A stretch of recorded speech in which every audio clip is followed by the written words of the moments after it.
پاکستان کے لیے تو ڈیفینیٹلی جو ابھی ایگزسٹنگ سچویشن بھی ہے اور جس طرح یہ وار پروگرس کرتی ہے،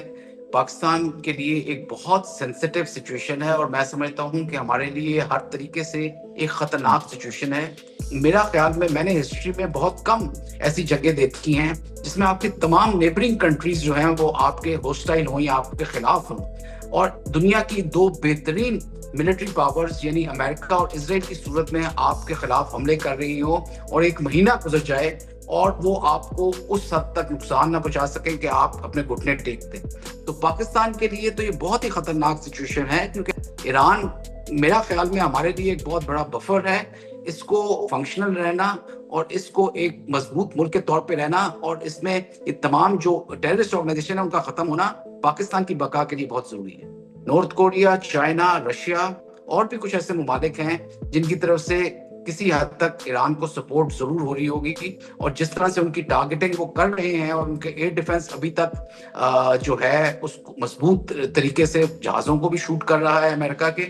السلام علیکم ناظرین، آپ سیاست ڈاٹ پی کے دیکھ رہے ہیں، سوراب برکت آپ سے مخاطب ہے۔ مڈل ایسٹ کی سچویشن ناظرین خراب سے خراب تر بلکہ بدترین ہو چکی ہے۔ اس وقت ہمارے ساتھ موجود ہیں محترم ایئر مارشل عامر مسعود صاحب۔ سر ویری مچ ویلکم، السلام علیکم۔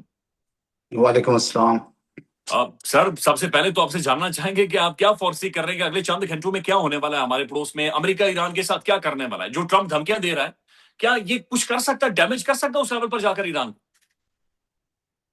جی بسم اللہ الرحمن الرحیم۔ دیکھیں، ڈیمیج تو ڈیفینیٹلی اس نے پچھلے کوئی 30 دنوں میں 32 دنوں میں جتنی ڈیمیج اس نے انفراسٹرکچر کرنا تھا کیا، اور آگے بھی کرے گا۔ یہی میکسیمم چیز ہے جو وہ کر سکتا ہے، اور آبجیکٹیوز کے لحاظ سے اگر دیکھا جائے تو اس میں یہی ایک آبجیکٹیو ان کو حاصل ہوتا ہوا نظر آ رہا ہے کہ وہ میکسیمم جتنی اس کی ڈسٹرکشن کر سکتے ہیں ایران کی، اس کے انفراسٹرکچر کی، اس کے انڈسٹری کی، ان کے اسکولز کالجز کی، ان کے فارماسیوٹیکل انڈسٹری کی، اور باقی تمام چیزوں کی، بریجز کی جو عام شہری کی سہولت کے لیے استعمال ہوتے ہیں، تو اس کی ڈسٹرکشن تو ہو رہی ہے پہلے دن سے، اور یہی میکسیمم گین ہے جو کہ مجھے نظر آتا ہے اگلے کئی دنوں میں بھی جو وہ کرنا چاہیں گے، کیونکہ تمام تر جتنی بھی کوشش کی لوگوں نے، اس کے باوجود اسرائیل جو ہے وہ اس چیز پہ تیار نہیں ہے کہ کسی قسم کا معاہدہ ہو سکے کہ جس سے ایران جو ہے اور امریکہ کے درمیان کسی قسم کی ثالثی ہو سکے اور یہ اس سٹیج پہ جنگ ختم ہو۔ وہ چاہتا ہے کہ ایک کمپلیٹ رجیم چینج ہو، اور یہ جو آخری ایک دیوار کھڑی ہے اس پورے ریجن میں ایران کی صورت میں، اس کو ختم کیا جا سکے، جو کہ میرا نہیں خیال کہ آبجیکٹیو حاصل ہوتا ہوا نظر آ رہا ہے۔ ٹھیک ہے، ہم اس طرف آتے ہیں، لیکن سر ظاہر ہے آپ خود ایئر مارشل رہے ہیں، آپ برائے مہربانی سر پہلے یہ ہمیں ہماری انڈرسٹینڈنگ کلیئر کر دیں۔ امریکہ نے جو اپنے ایک پائلٹ کو جس کا نام ویزو بتایا جاتا ہے، اسے ریسکیو کرنے کے لیے کوئی 200 کے قریب کمانڈوز اتارے اور 155 کے قریب انہوں نے جنگی جہازوں کا استعمال کیا۔ یہ اتنا جو میسو آپریشن امریکہ نے کیا ہے، یہ کیا ریکوائرڈ تھا اس ایک صرف پائلٹ کو ریسکیو کرنے کے لیے، یہ کچھ اور مقاصد تھے جو امریکہ حاصل کر چکا ہے وہاں سے یا کرنا چاہ رہا تھا؟ دیکھیں، میں اس آپریشن سے پہلے بھی جب یہ ہو رہا تھا کہ ریسکیو آپریشن کیا جائے گا، تو میں نے یہی بات کہی تھی کہ یہ ایک سب سے کمپلیکیٹڈ، ڈیمانڈنگ اور بہت زیادہ ریسورس ہیوی مشن ہوتا ہے، جسے کمبیٹ سرچ اینڈ ریسکیو کہتے ہیں، اور سی سار ہم اسے ٹیکنیکل لینگویج میں کہتے ہیں۔ اور جب بھی یہ کیا گیا ہے، یا میری اپنی ایکسپیرینس کے مطابق جب بھی ہم نے اس کو پریکٹس کیا ہے، اس میں بہت سارے عوامل ہوتے ہیں کہ اگر آپ نے کسی طرح سے اپنے کمبیٹ ریسکیو کرنا ہے، اپنے پائلٹ کو کرنا ہے یا کسی اور لوگوں کو کرنا ہے، تو اس میں بہت آپ کو زیادہ فائر پاور چاہیے ہوتی ہے، بہت سارے ایسٹس انوالو ہوتے ہیں جو اسپیس میں بھی ہوں، ایئر میں بھی ہوں اور گراؤنڈ میں بھی ہوں۔ یعنی اس کے لیے جو پری ریکوزٹ ہے وہ یہ کہ آپ کی ایئر سپیریورٹی بھی ہو اس جگہ پہ، اور گراؤنڈ میں بھی آپ اپنا کنٹرول آف گراؤنڈ سچویشن جو ہے اس کو حاصل کریں۔ تو جس طرح سے یہ امریکہ نے کیا، یہ بالکل ریکوائرڈ تھا۔ دیکھیں، اس کے دو محرکات ہیں، دو امپورٹنس ہیں جو کہ ہم سب کو سمجھنی چاہیے۔ سب سے پہلی چیز تو یہ ہے کہ پائلٹ کا کسی کے قبضے میں آنا جو ہے وہ ایک بہت آپ کے امبیرسمنٹ ہوتی ہے اس ملک کے لیے، اور خاص طور پہ اتنا بڑا ملک ہو۔ جب امریکہ کا پائلٹ U2 کا پائلٹ رشیا نے پکڑا تھا تو بہت امبیرسمنٹ تھی، اور آلموسٹ رجیم چینج ہوئی اسی وجہ سے کہ پائلٹ کیسے پکڑا گیا اور رشینز کے قبضے میں آ گئے۔ کولڈ وار کے زمانے کی بات ہے جب U2 یہاں سے فلائی کیا کرتے تھے۔ اور اس کے بعد بھی آپ نے دیکھا ابھی نندن کو جب ہم نے پکڑا تو باقی لوگ باقی چیزیں تو بھول گئے. آج تک جو چیز یاد رہتی ہے وہ یہ کہ ابھی نندن جو ہے وہ ٹرافی کی صورت میں پاکستان کو ملا تھا اور وہ پاکستان کی ایک بہت بڑی جیت تھی. تو یہ ایک سمبولک چیز ہے پائلٹ کا پکڑا جانا, اور بڑی امبیرسمنٹ ہے اس ملک کے لیے جس کا جہاز بھی گرے اور اس کا پائلٹ بھی کیپچر ہو جائے. سو امریکہ کے یہ لیے تو یہ تو بڑی امبیرسمنٹ ہے کہ چونکہ ہم نے دیکھا کہ امریکی جہاز بالکل وہ قبرستان بنا ہوا تھا ایران کے اندر امریکی جہازوں کا. جی بالکل, وہ ڈسٹرکشن ہوئی ان کے جہازوں کی. ہر 2-3 دن بعد ایک آدھا جہاز ان کا گرتا رہا ہے, اور ایک دفعہ 3 F-15 بھی گرے. لیکن جس معاملے پہ ہم مطلب اس وقت بات کر رہے ہیں, دیکھیں یہ ایک سمبولک چیز ہوتی ہے. دوسرا یہ کہ پائلٹس کی ٹریننگ کے دوران بھی پائلٹ کو یہ ٹرین کیا جاتا ہے کہ جب اس طرح کی جگہ پہ اس نے فلائی کرنا ہے, چاہے وہ سمندر ہے, چاہے وہ پہاڑ ہیں, چاہے وہ ڈیزرٹ ہے, صحرا ہے, یا کوئی ایسا کمبیٹ زون ہے, تو اس کو اس کی تیاری کرائی جاتی ہے. اس کو اس کی جو ٹریننگ ہے وہ ہوتی ہے کہ اپنے آپ کو کس طرح سے اس نے سروائیول کرنا ہے. تو یہ ہماری ٹریننگ میں بھی شامل ہے. تو اس میں آئی ایم شیور کہ جو پائلٹ ادھر تھا اس کو بھی ایک ٹرین کیا گیا اس ٹرین کے متعلق کہ کس طرح سے اپنے آپ کو اس نے بچانا ہے اور کدھر جانا ہے. تو جب یہ جہاز کریش ہوا تو اس میں سے جو پائلٹ تھا, آگے جو بیٹھتا ہے F-15 میں پائلٹ ہوتا ہے اور پیچھے ویپن آفیسر ہوتا ہے. تو جو جی پائلٹ تھا وہ تو اسی وقت ریسکیو ہو گیا, لیکن جو ویپن آفیسر تھا وہ ذرا دور جا کے گرا, اور اس نے جو ہے وہ ادھر پہاڑی علاقہ ہے اس طرف وہ چلا گیا اپنے آپ کو سیف رکھنے کے لیے. اور ان کے پاس ایک بیکن ہوتی ہے جس سے وہ سگنل ٹرانسمٹ کرتے ہیں, اور اسی ٹرانسمیشن کے تحت امریکنز کو اس کی پوزیشن ایگزیکٹ پتہ چلی کہ وہ کدھر ہے. اور اس سے پہلے کہ روشنی ہوتی اور اپنا دن چڑھتا, انہوں نے ایک بہت بڑا ریسکیو مشن لانچ کیا. جس طرح آپ نے بتایا تقریباً اس میں 150 کے قریب جہاز انوالو تھے, اور تقریباً 200-250 کے قریب ٹروپس تھے جو اسپیشل فورسز کے ان کے ٹروپس ہوتے ہیں نیول سیلز کے جو استعمال کیے گئے. اس میں اب زیادہ تر تعداد ہیلی کاپٹرز کی تھی, اٹیک ہیلی ہاں کاپٹرز بھی تھے, اور وہ ہیلی کاپٹرز بھی جو ساتھ لے کر آئے ٹروپس کو, اور جہاز تھے جو کہ اٹیک ایئر کرافٹ تھے, اور C-130 تھے, سرویلنس کے جہاز تھے, اور UAV یہ جو ڈرونز تھے وہ بھی استعمال ہوئی. تو یہ اچھا ایک کیمپین عامر تھا. صاحب میں آپ سے ایک چیز سمجھنا چاہوں گا سر. ایران کے بارے میں کوئی اتنی انفارمیشن ہمارے پاس موجود نہیں تھی. اب 4 دہائیاں ہو چکی ہے اس ملک کے اوپر سینکشنز ہیں, پابندیاں لگائی گئی, یہ بری حالت ہے. یہ ملک کیسے فائٹ کر رہا ہے؟ اس کی ملٹری پاور اتنی کہاں سے آ رہی ہے؟ اس کے پاس اتنی ہیوی ویپنری کہاں سے آ رہی ہے؟ اور پھر جس طریقے سے ایک اسٹرکچرڈ ریسپانس آ رہا ہے, یہ کیسے ہو رہا ہے ایران سے؟ لیکن جی ایران ایک تو بات بہت کلیئر ہے کہ ایران باقی گلف اسٹیٹس کی طرح بہت ایک ڈفرینٹ ملک ہے اور ہمیشہ سے مختلف رہا ہے. یہاں پہ جو تناسب ہے, مطلب اگر آپ لٹریسی ریٹ دیکھیں وہ بھی بہت ہائی ہے, اور ایران میں ایک اسپرٹ ہے فائٹنگ کی اور سیکریفائس اور سفرنگ کی, اسپیشلی ان کی لیڈرشپ. اور یہ لیڈرشپ ہی ہے جو کہ سارا ایک شیپ کرتی ہے کسی بھی جنگ کے میدان کو, کسی بھی کانٹینجنسی کو. اگر لیڈرشپ میں یہ جذبہ موجود ہے سفرنگ اور سیکریفائس کا, جو میرا خیال میں ایران کی لیڈرشپ میں بے تحاشا موجود ہے, اور جو ہمیں نظر بھی آیا سکسس سے پہلے بھی جب 12 دن کی جنگ ہوئی اور ابھی بھی, کہ وہ لیڈنگ فرام دا فرنٹ والا صحیح جو چیز ہے وہ نظر آتی ہے. اور وہ وار زون میں موجود تھے ان کی لیڈرشپ, اور بڑی کلیئر ہیڈڈ تھی اس معاملے میں کہ ہم نے جو ہے وہ سرنڈر نہیں کرنا, اور اپنے آپ کو اپنی الٹیمیٹ سیکریفائس جو ہے وہ دینے کے لیے ہم تیار ہیں. تو یہ تو ایک سب سے پہلی چیز ہے جو ایران میں نظر آئے گی, ایران کی لیڈرشپ میں نظر آئے گی. گلف کی باقی سٹیٹس میں آپ کو کہیں پہ یہ چیز نظر نہیں آئے گی. دوسرا, ان کی ایک بڑی پاورفل ملٹری ہے جو ریولیوشنری گارڈز کی صورت میں بھی ہے اور نارمل ملٹری بھی ہے. اور ان کی پریپریشن جو تھی وہ اس ایسیمیٹرک وار کے لیے بہت بہتر طریقے سے انہوں نے کی ہوئی تھی. اگر آپ دیکھیں تو انہوں نے کوئی بہت بڑی ایئر فورس ان کی نہیں تھی, بہت بڑی نیوی نہیں تھی, لیکن وہ تمام عوامل جو کہ ایک آپ چیپ طریقے سے, یا آپ کہیں کہ ایک لو کاسٹ کے طریقے سے آپ جنگ کو لڑ سکتے ہیں, وہ تمام ان کے پاس موجود تھیں چیزیں. اور انہوں نے اپنے آپ کو تیار کیا, میزائل پروگرام کو بہت مضبوط کیا. ان کا ڈرون جو ہے پروگرام بہت دنیا میں ایک بہترین پروگرام سمجھا جاتا ہے. اور یہی وہ 2 چیزیں تھیں جو اس کنڈیشنز میں جو انوائرمنٹس ایگزسٹ کر رہی تھی اسرائیل تک پہنچ سکتے تھے, یا ان کے باقی جو الائز ہیں امریکہ کے جو گلف اسٹیٹس ہیں ان کو بھی نشانہ بنا سکتے تھے. بیکاز یہ سارے علاقے میں جو ایئر ڈیفنس سسٹم ہے وہ امریکنز کا سسٹم ہے، اور ان کے جو ہیڈ کوارٹرز ہیں وہ موجود ہے دوحہ میں بھی اور بحرین میں بھی، اور یہ ساری کنٹرول جو ہے وہ سینٹ کام کے تھرو ہوتا ہے اس سارے کا سارا. تو اس سے اس کے اندر پینیٹریٹ کرنا، آئرن ڈوم میں پینیٹریٹ کرنا اور نقصان دینا اسرائیل کو، اس کا بہترین طریقہ یہی تھا کہ بہترین سے بہترین میزائل جو ہے وہ بنایا جائے اور انڈیجنس طریقے سے بنایا جائے، جو انہوں نے بنایا، اور ڈرونز بنائے. تو یہ دو تین چیزیں تھیں جو انہوں نے بڑے اسٹرانگ طریقے سے رکھی. حالانکہ یہ میرا خیال میں نے ہسٹری میں بہت کم ایسی جگہ دیکھی ہیں جس میں آپ کی تمام نیبرنگ کنٹریز جو ہیں وہ آپ کے ہوسٹائل ہوں یا آپ کے خلاف ہوں،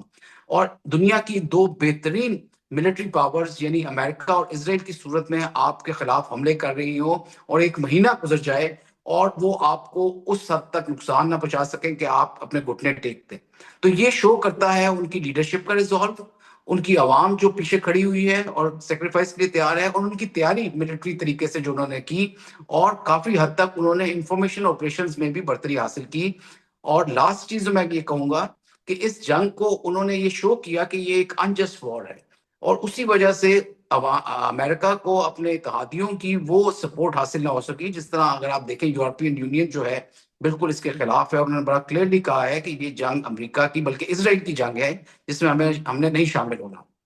اور کافی حد تک جتنے بھی مسلم ممالک ہیں، اگر ان کی لیڈرشپ بے شک اگر امریکہ کے ساتھ ہے، لیکن زیادہ تر لوگ جو عوام ہے وہ 90% جو ہے وہ اس وقت ایران کے فیور میں ہے. سو یہ بڑا میٹر کرتی ہے. That's true. اچھا عامر صاحب، کیا یہ بات درست ہے کہ اس وقت اب ظاہر ہے ہم خبریں ایسے رپورٹ تو نہیں ہوتی کہ کیا چائنا بھی مدد کر رہا ہے ایران کی، رشیا بھی مدد کر رہا ہے، اور کیا یہ بات بھی درست ہے کہ نارتھ کوریا واقعتاً میزائل اس وقت پرووائڈ کر رہا ہے ایران؟ یہ دیکھیں، یہ جب بھی جنگ شروع ہوتی ہے نا تو اس میں تو بہت سی چیزیں ایسی ہوتی ہیں جو آپ نے پریڈکٹ نہیں کی ہوتی. اور جس طرح امریکہ نے جنگ شروع کی تو مجھے تو لگتا ہے کہ انہوں نے اپنا ہائپوتھیسس کوئی بنایا ہی نہیں تھا، اور اسرائیل کے پریشر پہ اور ڈومیسٹک پریشر جو ایپسٹین چل رہا تھا اس پہ کیا. تو جس طرح یہ جنگ انفولڈ ہو رہی ہے اور جس طرح سے آبجیکٹیوز امریکہ کے چینج ہو رہے ہیں اور کانٹرڈکشنز آ رہی ہیں، اس سے یہ بڑی ایک کلیئر بات سامنے آتی ہے کہ اس جنگ کے مقاصد جو تھے وہ کچھ اور تھے، اور اس کے اینڈ میں اب جو مقاصد ہیں وہ کچھ ڈفرینٹ ہو چکے ہیں. ایران نے جو ہے جتنا اپنے آپ کو ہولڈ کیا ہے، جنگ کی جب بھی ایکسٹینڈ ہوگی جنگ اور جب زیادہ عرصے تک ہوگی تو بہت سے اور پلیئرز ہوتے ہیں جو ریجنل گلوبل پلیئرز ہوتے ہیں، وہ اس میں آتے ہیں. اور ضرور ایسے لوگ جو کہ امریکہ جن کے خلاف ایک تحریک چلاتا رہا ہے یا عملی طور پہ بھی اپنی فوجیں بھیجتا رہا ہے اور اکوپمنٹ دیتا رہا ہے، جس طرح یوکرین اور رشیا میں رشیا کے خلاف بہت سارا اکوپمنٹ انہوں نے بھیجا، بہت سپورٹ کی یوکرین کو. اسی طرح چائنا کے ریسورسز کو وہ بند کرنا چاہ رہا ہے، چاہے وہ یوگوسلاویا، چاہے وہ وینزویلا تھا یا چاہے وہ ایران تھا. تو یہ تمام ممالک ایسے ہیں جو کہ چپ ہو کے نہیں بیٹھے ہوں گے. ڈیفینیٹلی کافی حد تک ان کی طرف سے سپورٹ آ رہی ہوگی، چاہے وہ پیسو طریقے سے ہو یا ایکٹیو طریقے سے. لیکن definitely north Korea, China, Russia اور بھی کچھ ایسے ممالک ہیں جن کی طرف سے کسی حد تک ایران کو سپورٹ ضرور ہو رہی ہوگی. اور جس طرح سے ان کی ٹارگیٹنگ وہ کر رہے ہیں، اور ان کے ایئر ڈیفنس ابھی تک جو ہے اس کو مضبوط طریقے سے جہازوں کو بھی شوٹ کر رہا ہے امریکہ کے، تو یہ شو کرتا ہے کہ اب کوئی نہ کوئی چینل آف سپورٹ جو ہے وہ ضرور ہے. اور یہ ہوتا بھی ہے جنگ میں کہ ہمیشہ ایسے لوگ کیونکہ یہ ایک جسے کہتے ہیں کہ گیم آف وہ ہے کہ who buckles down first. تو یہ گیم آف سٹیمنا اور گیم آف انڈیورنس ہے جو کہ اب چل رہی ہے، کہ جو پہلے بلنک کر گیا یا جو پہلے چکن آؤٹ ہو گیا وہ جو ہے وہ بیٹھ گیا. اگر آپ دیکھیں تو ٹرمپ جتنے اپنے بیانات دے رہے ہیں کہ پوری جو خطہ ہے وہ ختم ہو جائے گا اور یہ ڈومز ڈے ہے اور آخری دن ہے اور آخری رات ہے اور اس میں تباہی ہو جائے گی پوری، یہ تمام وہ چیزیں ہیں جو اگلے کو خوفزدہ کرنے کے لیے ہیں. لیکن ایرانی لیڈرشپ نے شو کیا ہے کہ وہ فیئر پہ بلیو ہی نہیں کرتے. انہوں نے جو کچھ کھونا تھا وہ کھو دیا، بڑے بڑے اپنے لیڈرز ان کے چلے گئے. اور اب بھی جو لیڈرشپ ہے وہ اس بات پہ بالکل کلیئر ہے کہ ہم لوگ کسی طریقے سے بھی ان جو مطلب سٹیٹمنٹس ہیں ان کے تھرو ہم نے خوفزدہ نہیں ہونا، اور ہم نے اپنے آپ کو اگر آزاد رکھنا ہے تو ہم نے اپنی تمام آؤٹ لک کو، اپنی فورن پالیسی کو، اپنے نظریے کو جو ہے وہ آزاد رکھنا ہے. اور یہ چیز نظر بھی آ رہی ہے کہ ابھی تک اسٹریٹ آف ہارمز انہوں نے کھولا نہیں. بہت سارے تھریٹس ان کو آ چکے ہیں لیکن انہوں نے اپنا سٹانس مینٹین کیا ہوا ہے. ابھی جو خبر آ رہی ہے یہ بڑی پریشان کن خبر ہے کہ سعودی عرب کے اندر کوئی 18 میزائلوں نے جا کر ہٹ کیا ہے اور جو الجبیل پیٹرو کیمیکل ہے وہ سعودی عرب کا ہٹ ہوا ہے اور ایران نے یہاں پر میزائل داغے. یہ پاکستان کے لیے کتنی ٹرکی سچویشن ہو چکی ہے, پاکستان کے لیے کتنی خطرناک صورتحال بن چکی ہے؟ دیکھیں پاکستان کے لیے تو ڈیفینیٹلی جو ابھی ایگزسٹنگ سچویشن بھی ہے اور جس طرح یہ وار پروگریس کرتی ہے, پاکستان کے لیے ایک بہت سینسٹیو سچویشن ہے اور میں سمجھتا ہوں کہ ہمارے لیے ہر طریقے سے ایک خطرناک سچویشن ہے. While it's a blessing in disguise also کہ ہمیں ایک بڑا میجر رول ملا ہوا ہے ڈپلومیسی کے لحاظ سے, کہ ہمیں ایک سینٹرل آپ کہہ رہے رول ہے ہمارا, کیونکہ ہمارے تعلقات ایران, امریکہ اور چائنا